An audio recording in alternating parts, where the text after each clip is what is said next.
عارف نے یاسمین سے ملنا کم کر دیا۔ ہر ملاقات میں وہ ایک نیا صفحہ بنانے کی شدید خواہش محسوس کرتا، لیکن پھر بزرگ کے الفاظ اس کے کانوں میں گونجتے لگتے۔ یاسمین نے محسوس کیا کہ کچھ غلط ہے۔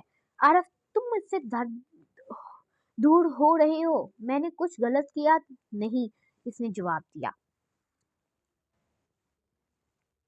بس مصروف ہوں، لیکن جھوٹ چھپ نہ سکا۔ ایک دن یاسمین نے اسے قہقہ خانے میں اکیلا بیٹھے دیکھا، اپنی ڈائری کو غور رہا تھا۔ اس نے چپکے سے قریب آ کر دیکھا اور اپنے ہی لمحات اور ڈائری کے صفحات پر زندہ دیکھا۔ یہ میں ہوں، اس نے ہلکلاتے ہوئے کہا۔ عارف نے گھبرا کر ڈائری بند کی۔ یاسمین، میں یہ کیا ہے؟ تمہاری یہ صلاحیت، تم کیوں چھپا رہے تھے؟ عارف نے سچ بتانے کا فیصلہ کیا۔ سب کچھ وقت کے پر ڈائری، ہر صفحے کی قیمت، بزرگ کا انکشاف۔ یاسمین کا چہرہ فک ہو گیا۔ تو ہر بار جب تم نے میرا لمحہ محفوظ کیا، تم اپنی زندگی سے وقت کاٹ رہے تھے۔ عارف نے ہاں میں سر ہلایا۔ تم پاگل ہو، یاسمین نے چیخ کر کہا۔ آنسو اس کی آنکھوں سے بہہ رہے تھے۔ میں تمہاری یہ قربانی نہیں چاہتی۔ میں چاہتی ہوں کہ تم زندہ رہو، میرے ساتھ زندہ رہو، لیکن اگر میں صفحے نہیں بناؤں گا تو لمحات بھول جائیں گے، عارف نے کہا، آواز کانپتے ہوئے۔ تو بھول جاؤ، یاسمین نے روتے ہوئے کہا۔ ہم نئے لمحات بنائیں گے، ہمیشہ کے لیے نہیں، صرف اپنے لیے۔ لیکن عارف کے لیے یہ آسان نہ تھا۔ وہ ڈرتا تھا کہ اگر اس نے صفحے بنانے بند کر دیے تو اس کی محبت بھی ختم ہو جائے گی۔ وہ اپنی ہی بنائی ہوئی جیل میں قید تھا۔ سردیوں کا موسم تھا۔ یاسمین نے عارف کو شہر سے باہر ایک جیل پر جانے کی دعوت دی۔ آؤ بغیر ڈائری کے، صرف ہم۔ عارف نے ہاں کہہ دی۔ وہ ڈائری گھر ہی چھوڑ آیا۔ جیل کنارے یاسمین نے ایک نیا پینٹنگ بنانا شروع کی۔ عارف اسے دیکھتا رہا۔ اس نے محسوس کیا کہ وہ اس لمحے کو محفوظ کرنے کی خواہش کر رہا ہے، لیکن پھر اس نے خود کو روک لیا۔ اس نے صرف موجود رہنے کی کوشش کی۔ دیکھو، یاسمین نے کہا مسکراتے ہوئے، بغیر کسی چوری کے، یہ لمحہ صرف ہمارا ہے۔ عارف نے مسکرانے کی کوشش کی۔ اس کا دل ہلکا ہو رہا تھا۔ شاید یاسمین ٹھیک کہہ رہی تھی، شاید حقیقی وقت میں جینا ہی صحیح تھا۔ لیکن پھر حادثہ ہوا۔ یاسمین پینٹنگ بناتے ہوئے جیل کے کنارے پھسل گئی۔ وہ گرتے گرتے بچی، لیکن اس کا پاؤں پتھر میں پھنس گیا۔ وہ درد سے چیخ اٹھی۔ عارف دوڑا۔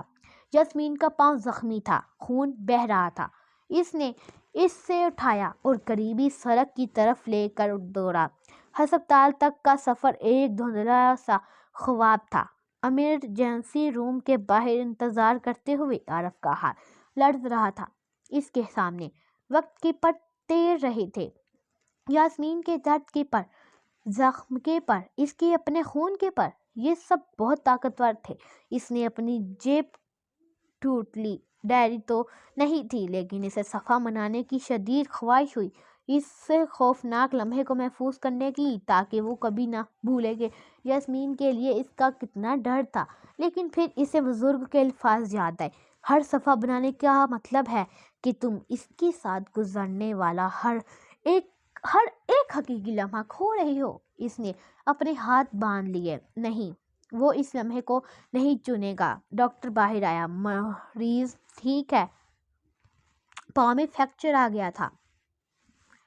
عارف کو دیکھ کر کمزور سی مسکراہٹ بنا دی۔ تمہاری ڈائری؟ اس نے پوچھا، آواز کمزور۔ نہیں، عارف نے کہا، اس کا ہاتھ تھامتے ہوئے، صرف میں ہوں۔ یاسمین کی آنکھیں میں آنسو آ گئے۔ شکریہ۔ یہ پہلا لمحہ تھا جب عارف نے بغیر کسی چوری کی حقیقی وقت پر میں درد کے ساتھ رہنا سیکھا۔ یاسمین ٹھیک ہو گئی، لیکن عارف کے اندر کی جنگ جاری تھی۔ وہ بزرگ زمان کو ڈھونڈنے نکلا۔ اسے ایک پرانی لائبریری کے پچھلے کمرے میں ملا، جہاں وہ ایک کتاب پڑھ رہا تھا۔ میں سمجھ گیا آپ کی بات، عارف نے کہا، لیکن میں چاہتا ہوں کہ آپ مجھے اپنی ڈائری دکھائیں۔ زبانی نے حیرت سے دیکھا، پھر اپنی ڈائری کھول دی۔ یہ ہر صفحہ محبت سے بھرا تھا، ایک خاتون کے ساتھ کے لمحے، ہنستی ہوئی، روتے ہوئے، سوتے ہوئے۔ ہر صفحہ خوبصورت تھا، لیکن ہر صفحے کی قیمت زمان کی آنکھوں میں جھلک رہی تھی۔ وہ کہاں ہے؟ عارف نے پوچھا۔ چلی گئی، زمان نے کہا، آواز میں بے حد دکھ۔ میں نے اپنی ساری زندگی اس کے لمحات محفوظ کرنے میں لگا دی۔ جب وہ مر گئی تو میرے پاس محفوظ لمحات کے علاوہ کچھ نہیں تھا۔ میں اس کے ساتھ حقیقی وقت نہیں گزار سکا۔ میں مصروف تھا صفحے بنانے میں۔ اس نے اپنی ہتھیلی دکھائی، نشانوں سے بھری ہوئی، ہر نشان ایک ماں میں نے 100 ماہ کی زندگی اس ڈائری میں قید کر دی۔ عارف نے اپنی ہتھیلی دیکھی، اس پر بھی 10-12 نشان تھے۔ تمہارے پاس وقت ہے، زبان نے کہا، اپنی محبت کو زندہ رہنے دو، صفحوں میں نہیں بلکہ اپنے دل میں۔ لیکن اگر میں بھول گیا تو پھر یاد دلاؤں گا، زبان نے مسکراتے ہوئے کہا۔ پہلی بار یہی تو محبت ہے، ہم ایک دوسرے کو یاد دلاتے رہتے ہیں۔ عارف نے فیصلہ کیا۔ وہ یاسمین کے پاس گیا، اپنی ڈائری لے کر۔ مجھے معاف کرنا، اس نے کہا، میں نے تمہارے لمحات چرائے۔ میں نے سمجھا کہ یہ محبت ہے، لیکن یہ خود غرضی تھی۔ یاسمین نے اسے دیکھا۔ تم کیا کرنا چاہتے ہو؟ میں آخری صفحہ بنانا چاہتا ہوں، عارف نے کہا، اب ہمارے اس لمحے کا، اور پھر میں ڈائری کو ختم کر دوں گا۔ یاسمین نے ہاں میں سر ہلایا۔ عارف نے ڈائری کھولی، اس نے وقت کے پر دیکھے، یاسمین کی معافی کے پر، محبت کے پر، نئی شروعات کے پر۔ اس نے انہیں چنا، لیکن اس بار اس نے اپنا ہاتھ یاسمین کے ہاتھ میں رکھ دیا۔ ہم مل کر بنائیں گے، اس نے کہا۔ دونوں کے ہاتھوں میں درمیان صفحہ بنانے لگا۔ یہ پہلا صفحہ تھا جو مشترکین تھا، اس کا رنگ دونوں کے رنگوں کا مرکب تھا، عارف کے سونے اور یاسمین کے نیلے کا۔ صفحہ تیار ہوا، لیکن اس بار سینے میں کوئی درد نہیں ہوا۔ یہ کیوں؟ عارف نے حیرت سے پوچھا۔ یاسمین نے مسکراتے ہوئے کہا، شدید کیونکہ جب محبت سچی ہو اور بانٹی جائے تو وہ عمر نہیں چراتی، وہ عمر دیتی ہے۔ عارف نے ڈائری بند کی۔ وہ دونوں شہر کے سب سے اونچے پہاڑ پر گئے، وہاں عارف نے ڈائری کھولی۔ ہر صفحہ تمہارا ہے، اس نے یاسمین سے کہا، تم فیصلہ کرو۔ یاسمین نے ہر صفحے کو دیکھا، ہر یاد، پھر اس نے کہا، انہیں چھوڑ دو۔ عارف نے ڈائری کے صفحات پلٹائے، ہر صفحہ ہوا میں اڑتا گیا، روشنی بن کر پھر غائب ہو گیا۔ وقت کے پر آزاد ہو گئے، وہ اپنے اصل راستے پر لوٹ گئے۔ آخری صفحہ، وہ مشترکین صفحہ باقی رہا۔ یاسمین نے اسے اپنے پاس رکھ لیا، صرف ایک ہمارے نئے شروع ہونے کا ثبوت۔ عارف نے اپنے ہاتھ دیکھے، نشان مٹنے لگے تھے، اس کا جسم ہلکا ہو رہا تھا۔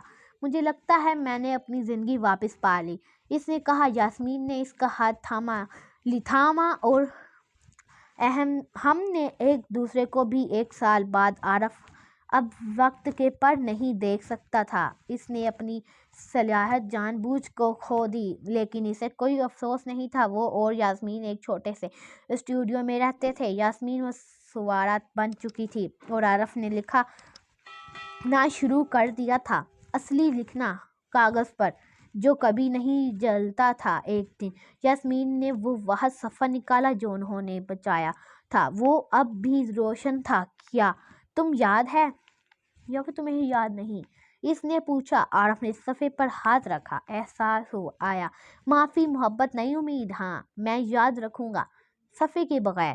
عارف نے مسکراتے ہوئے کہا، تم میرے ساتھ ہو، تم ہی میری زندہ کتاب ہو، ہر دن ایک نیا صفحہ جسے ہم مل کر لکھتے ہیں۔ اس رات جب وہ سو رہے تھے، عارف نے خواب میں دیکھا کہ وہ اب بھی وقت کے پر دیکھ سکتا ہے۔ یاسمین کے خواب کے پر نکل رہے تھے، نیلے، سونے اور ہلکے گلابی، لیکن اس بار اس نے انہیں چنا نہیں، اس نے صرف دیکھا، مسکراتا رہا اور جانے دیا، کیونکہ اب وہ جانتا تھا محبت کا سب سے خوبصورت لمحہ وہ نہیں جو ہمیشہ کے لیے قید کر لیا جائے، بلکہ وہ ہے جو ہمیشہ کے لیے زندہ رہے، ہمارے اندر زندہ رہے، ہمارے درمیان۔ اگر ہماری کہانی اچھی لگی تو لائک کریں اور ہمارے چینل کو سبسکرائب ضرور کریں۔ شکریہ۔